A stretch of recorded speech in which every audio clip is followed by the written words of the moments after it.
آئندہ سال آنے والے رمضان المبارک کے مہینے کو پا سکتا ہے، یہ اللہ سبحانہ و تعالیٰ کے علم کے اندر ہے۔ اللہ کا کرم ہوا کہ اللہ نے توفیق عطا فرمائی، روزے رکھے، کسی حد تک تراویح پڑھی، اللہ کو یاد کیا، اللہ نے خصوصی انعام و فضل کیا۔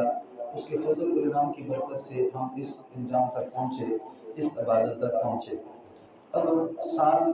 کا اگلا مہینہ آ چکا ہے، رمضان شوال۔ شوال کے مہینے میں اللہ سبحانہ و تعالیٰ جس طرح فرمایا کہ رمضان المبارک کے مہینے کے روزوں کو اللہ نے فرض قرار دیا، اور روزے رکھنے پہ، تراویح پڑھنے پہ، اللہ سبحانہ و تعالیٰ کو یاد کرنے پہ گناہوں کی بخشش کا وعدہ کیا، اور اللہ سبحانہ و تعالیٰ نے اپنی رضامندی کو لوگوں کے لیے ظاہر کیا کہ میں تمہارے روزے رکھنے سے، تمہاری تراویح پڑھنے سے، قرآن سننے سے، قرآن سنانے سے راضی ہو چکا، میں تمہیں معاف کرنے والا ہوں۔ یعنی عید کے دن یہ اعلان ہو چکا ہے، اور جس نے رمضان میں اللہ کو راضی کیا وہ پا چکا ہے، وہ پا چکا ہے۔ اللہ سے کبھی امید ہے کہ اللہ بندوں کو مایوس نہیں کرتے۔ جس نے رمضان المبارک کے مہینے میں اللہ سبحانہ و تعالیٰ کو راضی کر لیا، اور میں اللہ اس سے راضی ہو چکے۔ اب آئندہ مہینے شوال کے مہینے میں جس طرح 30 روزے اللہ نے وہاں فرض کیے، حضور صلی اللہ علیہ وسلم کی اتباع میں اللہ نے 6 روزے سنت قرار دیے شوال کے مہینے،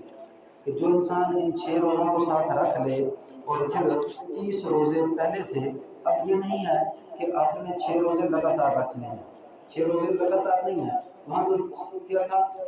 لگاتار تھے کہ تم کیا کرو کہ 30 روزے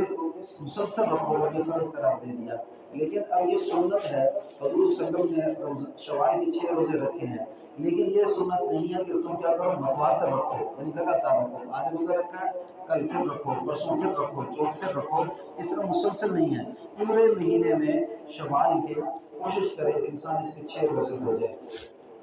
جب یہ 6 روزے ہو گئے تو یہ ٹوٹل گنتی کے 36 دن ہو گئے، یعنی 30 دن رمضان کے ہو گئے اور 6 دن شوال کے ہو گئے۔ اب جس نے 36 دن روزے رکھے، فرمایا اس نے گویا پورا سال روزے رکھے۔ کتنا بڑا فائدہ! فرمایا کہ جس نے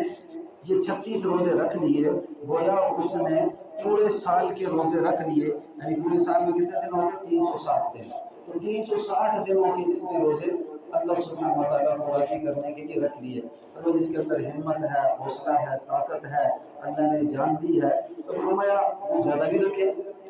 کوئی روک ٹوک نہیں ہے۔ لیکن اللہ نے یہ اس طرح 36 روزے کر کے فرمایا یہ بشارت دی ہے کہ یہ سمجھ لو کہ جس طرح تم پورا سال روزے رکھتے ہو، اس طرح تمہارے ان 36 روزوں کے بدلے میں تمہیں ثواب عطا کروں گا۔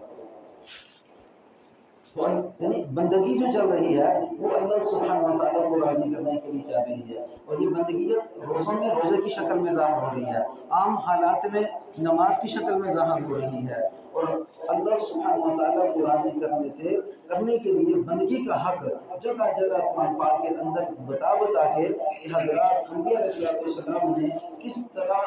اللہ کو راضی کیا، اور پھر وہ حضرات انبیاء علیہ السلام اور ان کے پیروکار کون کون سے عمل میں آگے بڑھے، اور اللہ سبحانہ و تعالیٰ ان سے راضی ہوتے ہوتے دنیا ہی میں خوشخبری سنا دی، دنیا ہی میں انعاموں کی جو ہے نا اللہ کی طرف سے بشارتیں آ گئی کہ اے دنیا کے آئندہ